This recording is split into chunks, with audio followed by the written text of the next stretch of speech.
information.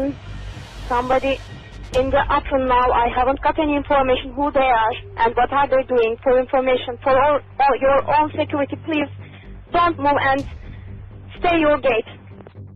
Yes, ma'am, is it possible our passengers disembark from aircraft because there is a lot of dangerous for us. So there is an unusual and military operation now.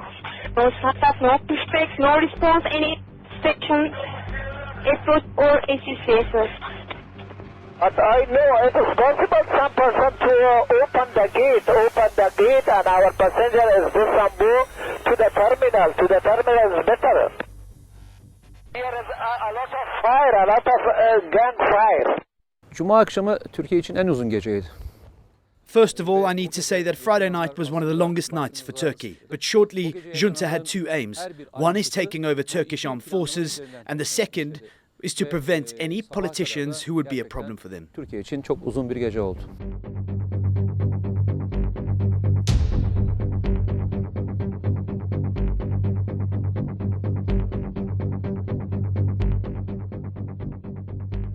They came in a with a very aggressive posture, and they had like their rifles in their hands, and they were ready to do something. We don't know exactly what. My first reaction was just confusion. We started to get all these reports on social media and on the news wires that there were low-flying jets in Ankara, soldiers closing off the bridges in Istanbul. We're very close to the bridge.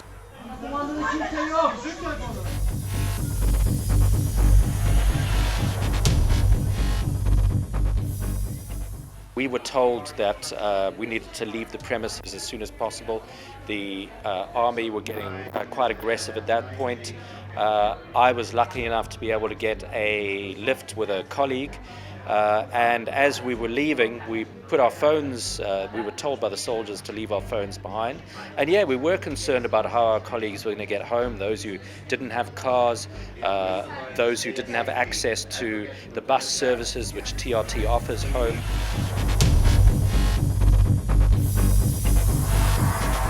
Hiçbir vatandaşımızın zarar görmesine müsaade edilmeyecek. Kamu düzeninin bozulmasına fırsat verilmeyecektir.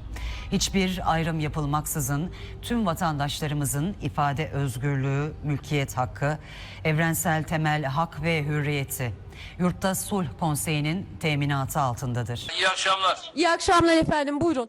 Good evening. These latest developments, in fact, come from a minority within our armed forces. This is an act that was supported and led by that infamous group that we refer to as a parallel state structure.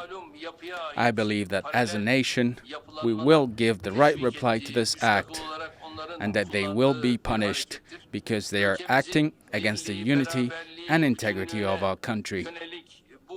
Now, I want to call upon my nation.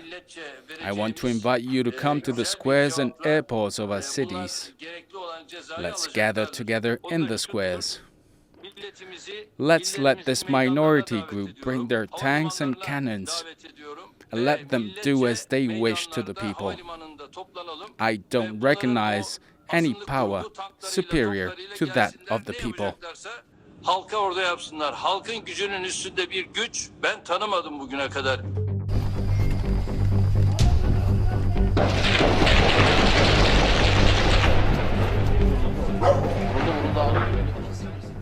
O gece 4 tane helikopterle Air Force teams left for Marmaris with 4 helicopters that night.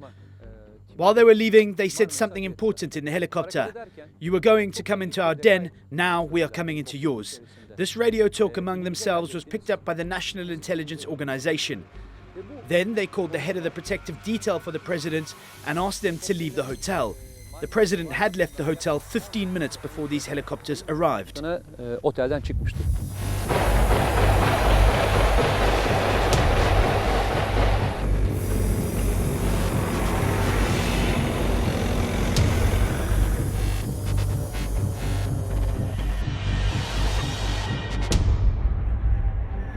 Televizyon, demokrasi var, güçlü Türkiye var, topluca meydan.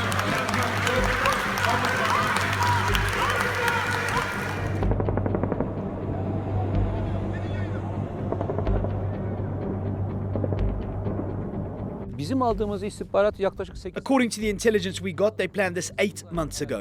They decided to organize this coup 8 months ago.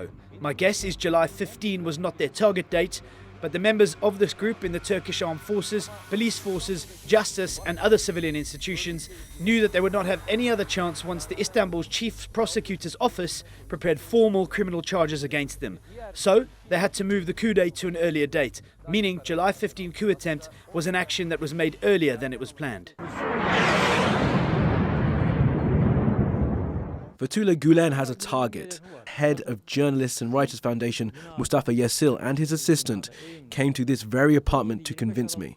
I told them as the Hizmet movement that we were interested in promoting morals, trust and sufferance.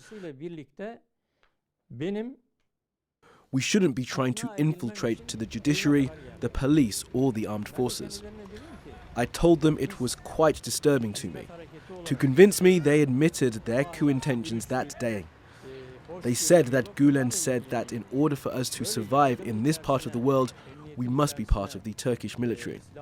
I talked about this many times on television. I wrote about it in my column that this important artery is the Turkish armed forces. And to convince me, he was telling me this is what Fethullah Gulen was saying personally. After hearing this, I was convinced that there was preparation within the armed forces for a coup.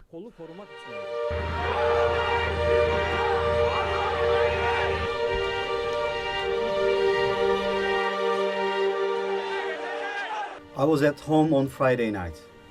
I decided to go out after watching our president's speech on TV because I have a motorcycle and I thought it can be easier for me to reach some places. My intention was to go to TRT Ulu Studios. I knew that the first bridge was closed, so I went for the second one actually.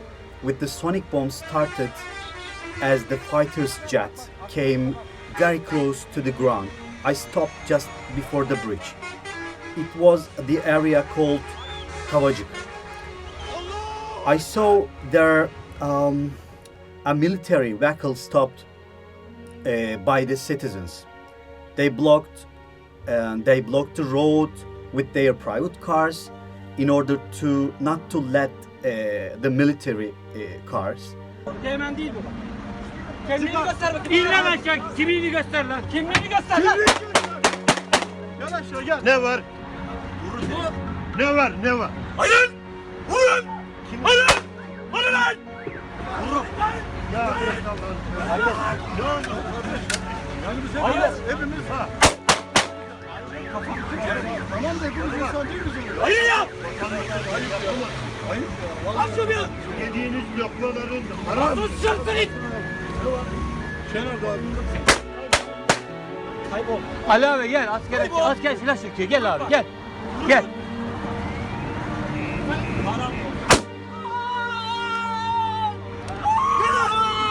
Çabuk çıkın! Çıkın!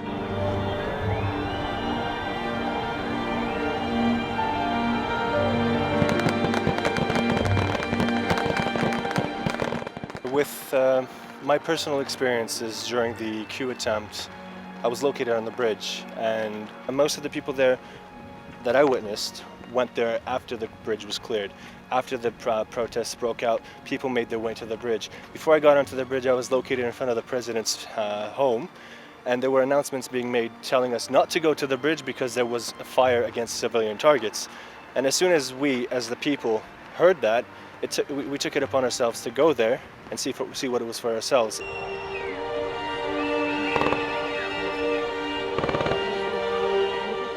While we were on the bridge, we had lots of gunfire targeted towards us. In the process, there were people right next to me who got shot down. We had wounded, we had people dying, pools of blood everywhere. So to be honest, it was a shocking experience.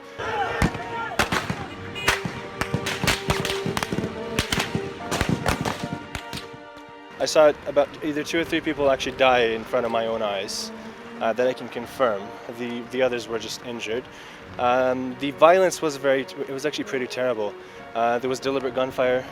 There were tanks firing shells at us.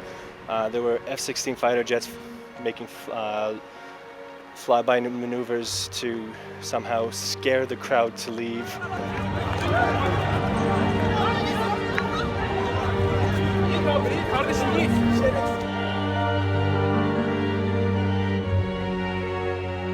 However, one thing that proved to be even more exciting was the level of commitment, the devotion, the coordination, and the organization of the people. Of course, we were all in shock, we were fearful for our lives, but in the end of the day, we put all of that aside and we did everything we could to protect one another, and we helped one another as well.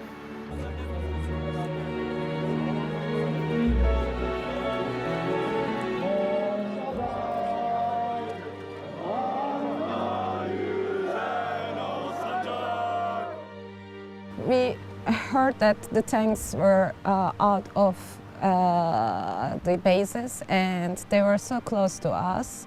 Actually, they were 1 kilometer away from our location, and we just started to walk to there.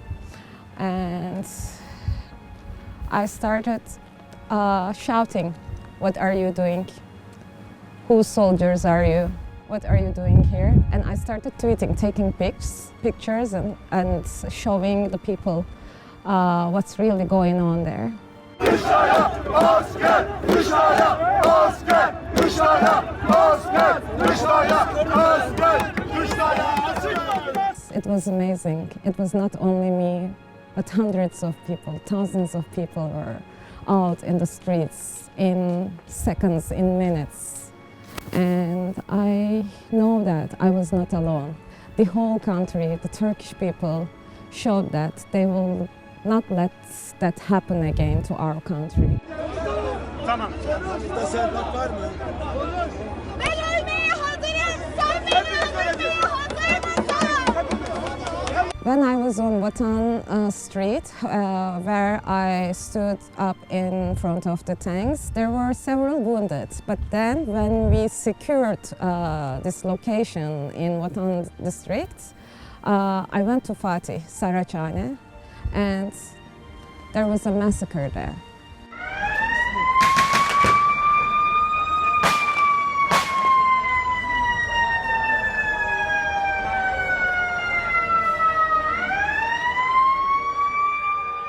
Tens of friends died, and an 11-year-old boy died in front of my eyes. He was 2 meters away from me, and he was shot in the head. And there were lots of people wounded on the roads, and it was crazy. There were sirens, there were gunshots. It was like we are in a war.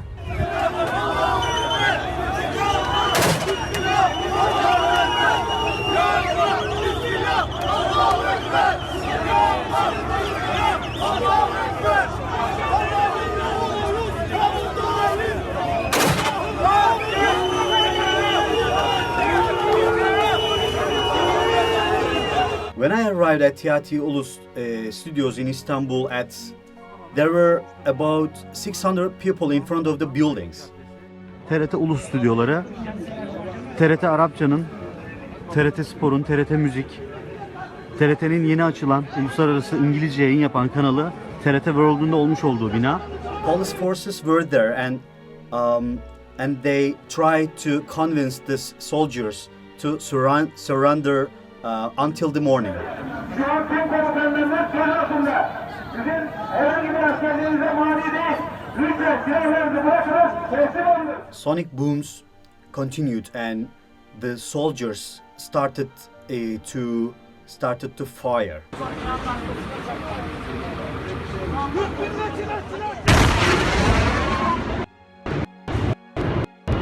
Şu an bomba patladı. Ciddi anlamda bir patlama var.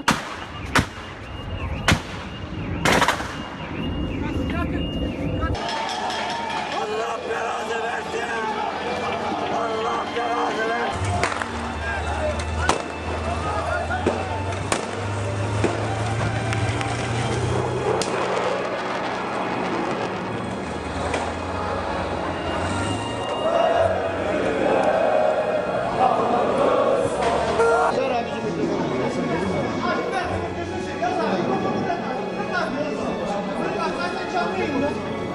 Mehmetçiğimiz olarak, Mehmetlerimiz olarak şu anda karşınızda bulunan halka, sizin annelerinize, babalarınıza, kardeşlerinize karşı silah doğrultmanızı asla kabul etmemiz mümkün değil. Bu silahlar size bu millet tarafından verildi.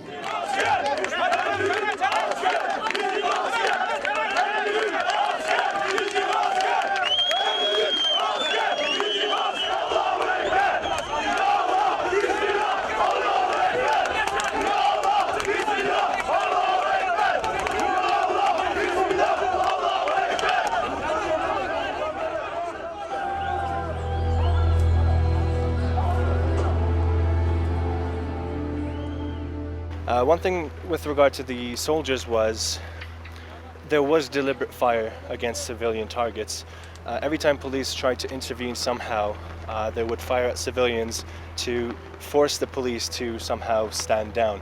And this is the reason why the standoff lasted for so long. If the police desired to put an end to this standoff, they would have just used their sheer force to neutralize the threat. But the main thing that they focused on was to neutralize the threat without causing any casualties to the soldiers. The police spent long hours telling the soldiers that what they were doing was wrong, that they were our children, that they were our people, they belong to us, and that we don't want them to do any more wrong than they have done. So in the end of the day, when the soldiers did surrender, they surrendered as a result of a very peaceful negotiation. So I want to thank the police force specifically for their efforts.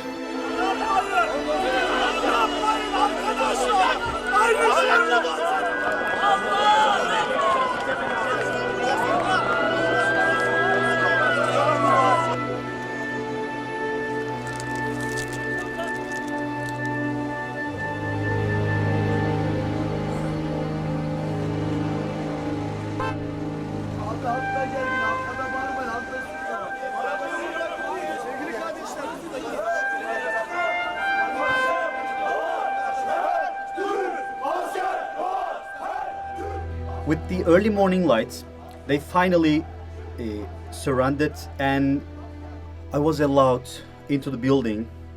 When I got inside, I was shocked as they broke the doors, tried to cut the random cables, and broke the window of the praying room and the cafeteria. Evet. Şimdi size bahsetmiş olduğum TRT'nin alanı çok geniş bir alan gerçekten de.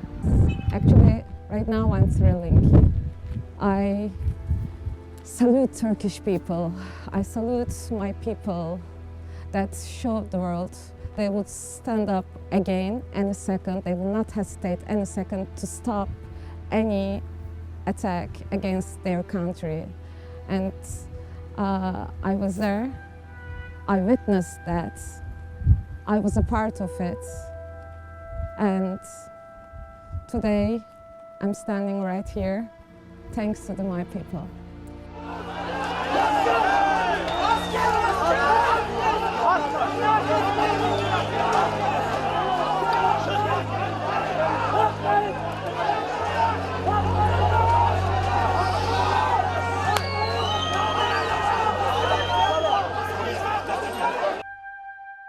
Ordu içinde Actually, you can look at this form in two different points of view. The first one is that it was a conflict between a group of soldiers who are siding with the politicians and those who are loyal to Fethullah Gulen. If they had been able to filtrate into the army fully, we would not be having this interview today. Those who came with these vehicles would be here. But when especially the soldiers who believed in democracy did not participate in this attempt, that group did not become successful. başarıya ulaşmak. Işık evler diye Fethullah Gülen'in tabir ettiği bir şey var. Şimdi herkes şunu merak ediyor. They did this through something that Gulen calls houses. Since the brainwashing starts during the high school years, military high school years, even when those students later become generals, they see Fethullah Gulen as a chosen savior, awaiting a divine person. They do not obey the command and orders of their commanders. They obey the orders of the chosen savior, the cleric of the universe, Fethullah Gulen. For this reason, questioning why these people do not listen to their commanders and how come a top aide did not follow orders of the Chief of Military Staff does not work. I learned this from the retired Lieutenant Colonel about what they do. These people give weekly reports to their older brothers in person. They're giving reports on everything in their own units through the week. The older brother gives it to his own older brother, and so they can inform Fethullah Gulen on everything that happened in a week in every unit of the Turkish armed forces. Bir hafta içerisinde ne olmuşsa.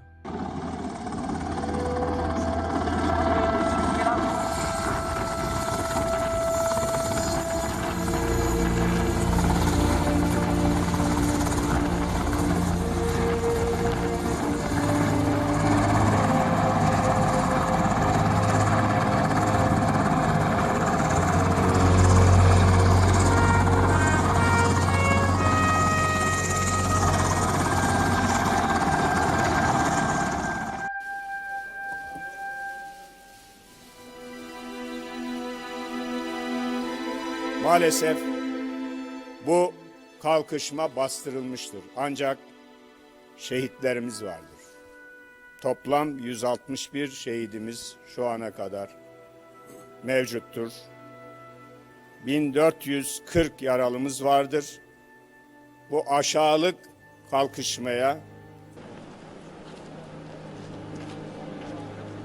Darbeci misiniz?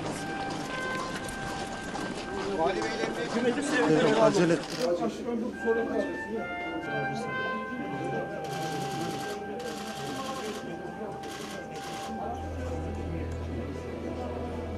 Darbe 12 saatten az sürdü ama The coup lasted less than 12 hours, but I think the main elements of this coup are still there, because this group works in a crypto system.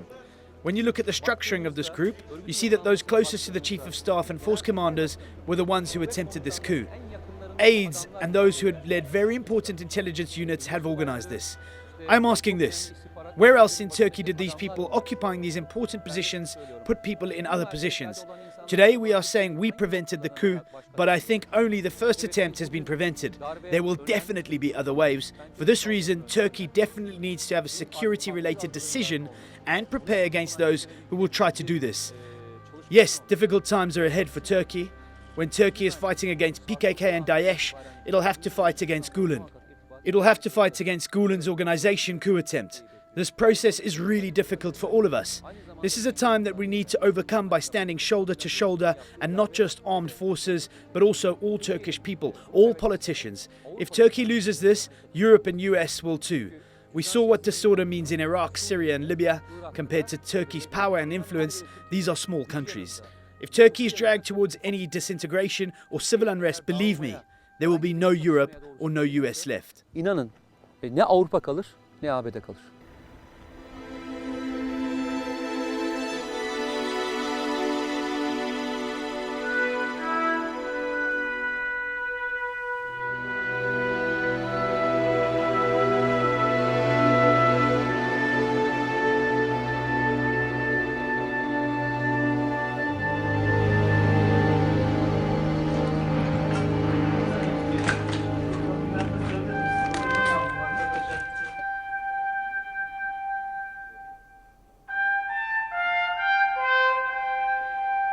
The terrorist organization has now been dealt a blow.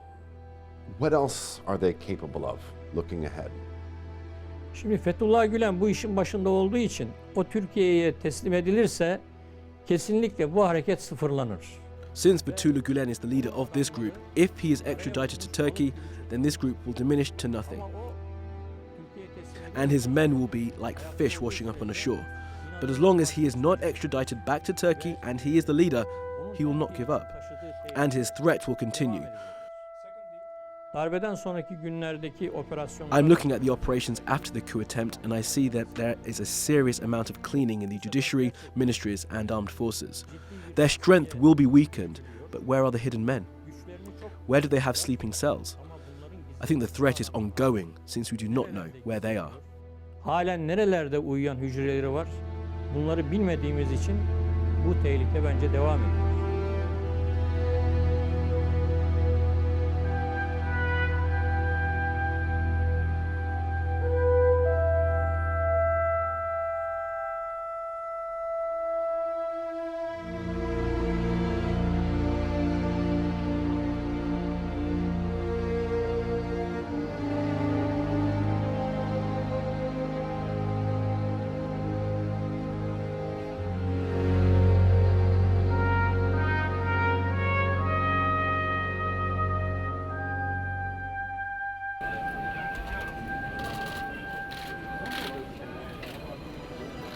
Arkadaşlar açılın. Çekiyorum.